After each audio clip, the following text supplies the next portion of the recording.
दिन से शुक्रिया है। राधा स्वामी जी।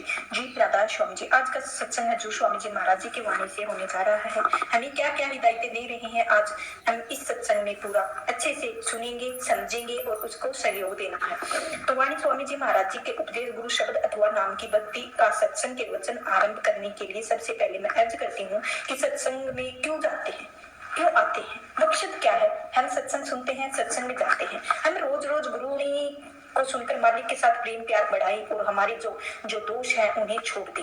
मन है इसको समझाएं, बता दें कि तुझ में यह दोष है।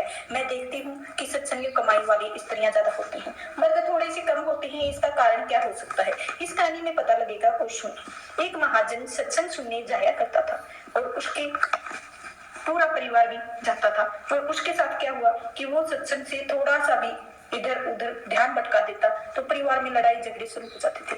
तो इसी से बताया गया है कि जो भी हम सत्संग करते हैं अच्छे से सुने, पूरे ध्यान को अच्छे से लगाएं, ताकि हमारे में भी ऐसी कोई घटना ना हो जिसके कारण हमें पछताना पड़े।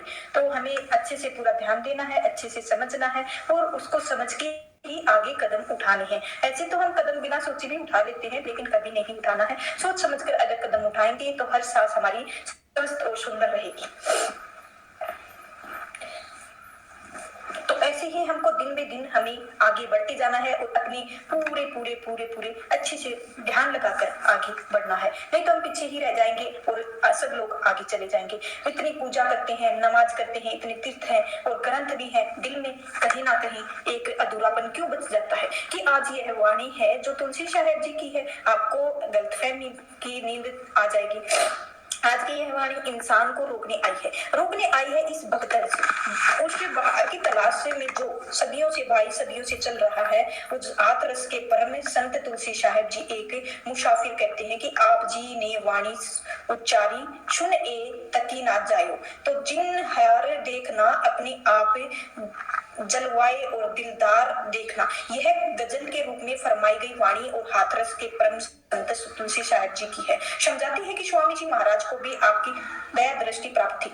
शेख तुकी एक मुसलमान जिज्ञासु थे। सबसे पहले हमने यह समझना है कि शेख तुकी एक मुसलमान जिज्ञासु थे और जिन्हें रूहानियत की गहरी भेद और समझने के लिए गलत गजल और अफाइज बाकी संतों महात्माओं के गुरु ताइवान के तुलसी साहिब के संसार के जीवों को अनेकों प्रकार के वहमों भ्रमों और संकल्पों के आधार पर अपनाई गई शरीयतों के बाहरमुखी कर्मकांड और दायरे में उभरा और मालिक एक सच्ची भक्ति और सच्ची रूहानियत शब्द के नाम ही कमाई के अंतर्मुखी मार्ग बताया गया है। उसकी भी प्रेरणा दी जाती है गुरु नानक साहिब के नाम और मार्ग, कबीर साहिब शब्द मार्ग और बाकी संतों महात्माओं के शब्द मार्ग को आपने संत मार्ग के नाम दिया है। संत मत का बड़ी ही दिलेरी और बेधड़क तरीके से आपने प्रचार किया है। शेख तकी और क्योंकि हज करके आ रहे हैं और अपनी शिकायतों का बड़ा ही दृढ़ विश्वास था। आप जी जानते हैं कि हम लोग तीर्थ जाते हैं, मुसलमान भाई हज वगैरह को तो जाते हैं, हम स्नान करते हैं, वह वजू करते हैं, हम लोग पाठ पूजा करते हैं, तो वह भी नमाज अदा करते हैं, कलमा पढ़ते हैं, धर्म पुस्तकों पर विश्वास रखते हैं, विश्वास कुरान शरीफ के ऊपर रखते हैं। शेखी तकी और गुलाब की शिकायत है तो शरीरत का पूरा विश्वास था।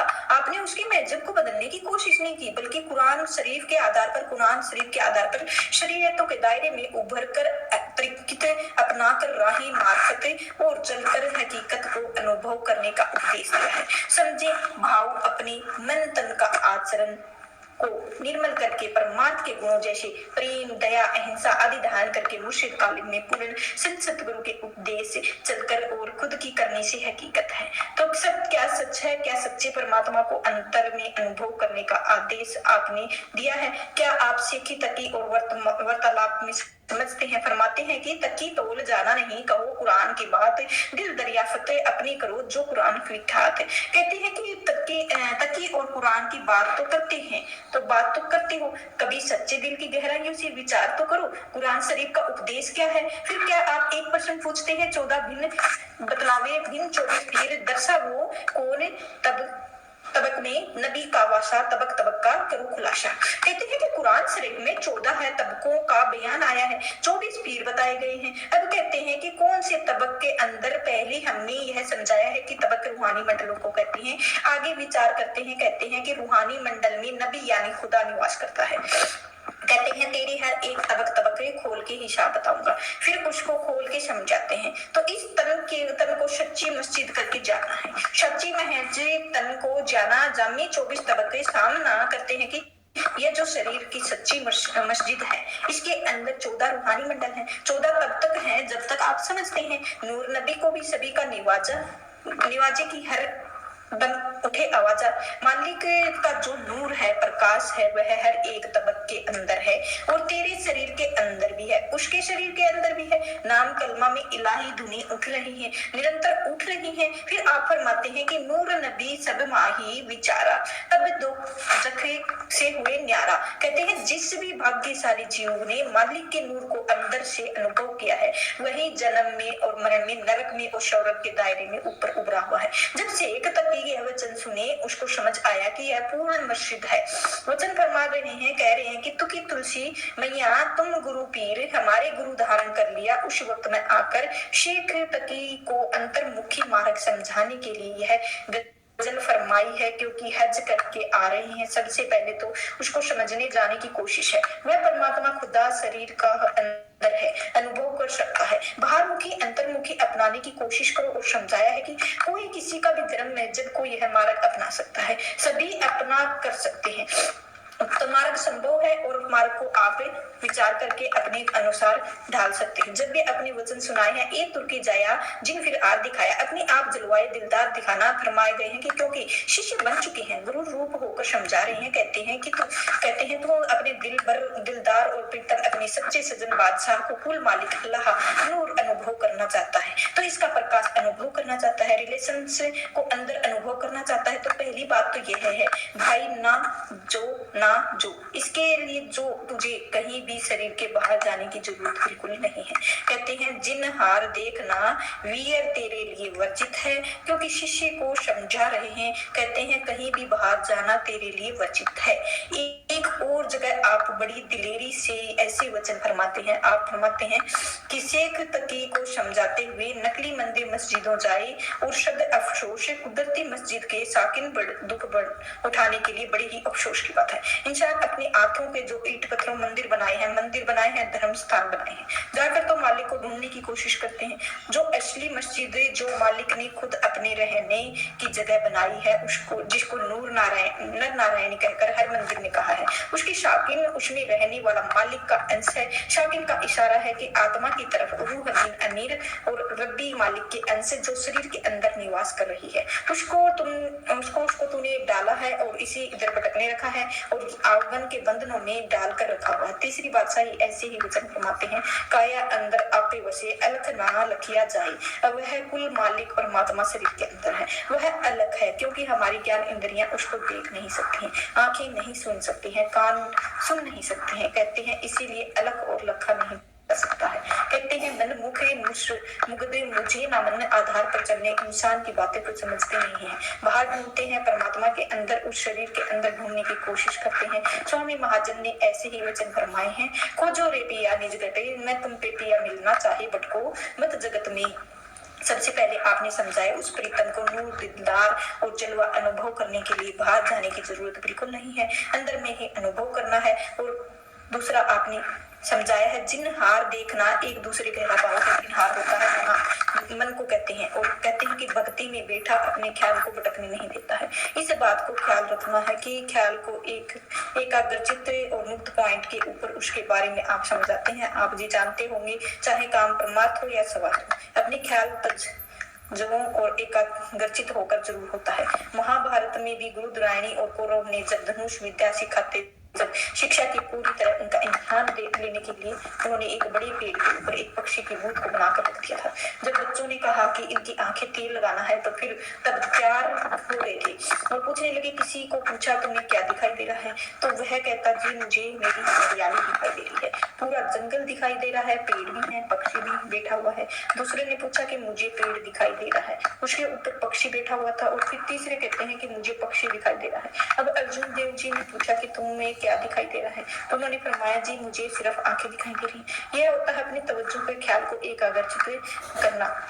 तभी तभी किसी लक्ष्य को पूरा कर सकते हैं। इसी के साथ एक आप महत्वपूर्ण उपदेश कर रहे हैं, अपने आप को जलवाए दिलदार देखना। इसको समझना है, अपने आप को जलवाए दिलदार देखना। कहते हैं कि पाई एक तो प्रीतम का जलवा नूर है और प्रकाश अपने शरीर के अंदर अनुभव करना है। कहते हैं आप यह खुद की करने से करना है। जैसे बाबा जी फरमाते हैं, किसी दूसरी रूहानियत की दौलत का लाभ नहीं है उठा सकते हैं, सिर्फ मार्गदर्शन कर सकते हैं। आप दोहराते हैं कि मेरा खाने का अपना पेट नहीं भरेगा। यही तुलसी साहिब शेख ने तर्की में समझाया है। रूहानियत प्रीतम जलवे को खुद अंदर से भाई अंदर अनुभव करना है। स्वामी महाराज जी ऐसा उपदेश किया करते हैं कि अकर्मी का भेद है, ना ही बुद्धि छोड़कर अपनी करनी करो और पाओ अपना सार। तो कोई अकल के घोड़े दौड़ा कर बहस मुआवजा से करने वाली अपनी लियाकत दिखाने से यह मार्ग में कुछ हासिल नहीं होना। कहते हैं कि अपने आप बुद्धि को छोड़कर करने में लगना है। किस तरीके से लगन है, मुर्शिद के उपदेश में लगना है और कहाँ पर ख्याल एकाग्र करना है, ताकि प्रीतम का नूर और जलवा देख सकें। इसका भेद आगे खोलकर हमें समझाते हैं। पुतली में तिल है, तिल में भास राजकुल का कुल। इससे पर्दाए स्याह के जार पार देखना। आज साइंस समझाता है कि साइंस का युग है। साइंस बड़ी तरक्की कर रही है। अब साइंस दोनों ही में यह बात खोल के सामने आई है कि जो एक्चुअलिटी है, जो एसेंस ऑफ ट्रूथ, सच्चा शब्द, सच्चा नाम है, मालिक का नूर। कहते हैं मस्तिष्क के अंदर अनुभव कर सकते हैं। तो दो आंखों के पीछे लेकर की चोटी तक ही अनुभव कर सकते हैं। साइंस दोनों में से अनुभव किए हैं। दोनों संतों महात्माओं के आदि जुगात से यही उपदेश दिए हैं कि चलो आ रहे हैं और इस रूहानियत की बेस ऑफ रिस्पेक्ट करो। तो वो सच्चा है, नाम है, वेदों की श्रुति। कह रहे हैं यह इनकी जानकारी है और इनका निर्मल नाद भी कहा गया है। आकाशवाणी कह दिया गया है और बुद्ध महात्मा और स्नोरस लाइट कहते हैं दिया जो धनात्मक प्रकाश से कह दिया फारसी। महात्मा इसका सरोसा कह देते हैं। सुना जा सकता है संतों महात्माओं की शब्द। कह दिया नाम कह दिया। मुसलमान फकीर बांगे और आसमानी कलाम इलाही और समझ में नामों के लाखों करोड़ नाम हैं। आगे विचार करेंगे। रूहानियत के एसेंस को याद किया गया है। एक एसेंस रूहानियत का अनुभव कहाँ करना है, जो तुलसी साहिब बड़ी ही प्यार से शेख तकी को समझा रहे हैं। शेख तकी पुतली में ही तिल है, तिल से भरा राज्य और कुल का कुल है। तो पुतली कहते हैं देह को। कहते हैं तेरे इस शरीर की पुतली के अंदर ही क्या खास नुस्खा है। एक पॉइंट जिसे तिल कह रहे हैं समझा रहे हैं। कहते हैं कि पॉइंट के अंदर कुल मालिक परमात्मा अपने नूर को, अपने जगू को, अपने प्रकाश को, अपनी रेडिएशन को पूरे भेद के अंदर भरे हुए हैं। यह तिल क्या है? यह जो हमारी दो आंखों के पीछे जगह है, जिसको ऋषि मुनियों ने भू चक्कर कहा है, और जहाँ बहने माताएं तिल पर बिंदी लगाती हैं, ना तो संतों महात्माओं के तिल कह दिया है, तीसरा तिल कह दिया है, किसी ने तीसरा नेत्र कह दिया है और अंग्रेजों ने आई सेंटर कह दिया है। तो ऋषि मुनियों ने दिव्य चक्षु कह दिया है और इनके साथ ही इन्होंने 10वां दरवाजा भी कह दिया है।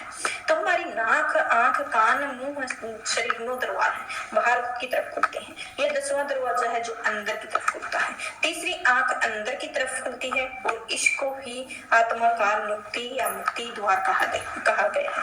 इस मुक्ति पॉइंट को आप तिल कहकर समझा रहे हैं। बाई उशकुल मालिक के परमात्मा ने अपने सारे नूर प्रकाश को रिलेशंस और रूहानियत के बारे में पूरे भेद और तिल के अंदर भरे हुए रखती है। उदाहरण के तरीके पर समझो कि हमारी आंखें जो हैं, यह 2 तिल हैं, उसमें भी है, और उसके अंदर जो खाकी रंग की पुतली है उसके अंदर भी एक आई लेंस कहते हैं। दोनों आंखों में आई लेंस है, उसके जरिए हम बाहर की दुनिया और रचना कुदरती मालिक ने रची है और उसको हम देखते हैं, सकलता देखते हैं, उनके गुणों को, सुंदरता और नीच स्थिरता को रंग के रूप में अनुभव करते हैं। इसी के तरीके से जो तीसरा तिल है, थर्ड आई शिव नेत्र है, इसके अंदर भी अंदर की तरफ खुलता है और इसके जरिए रूहानियत के सारे भेद और रूहानी मार्ग के अंदर अनुभव कर सकते हैं।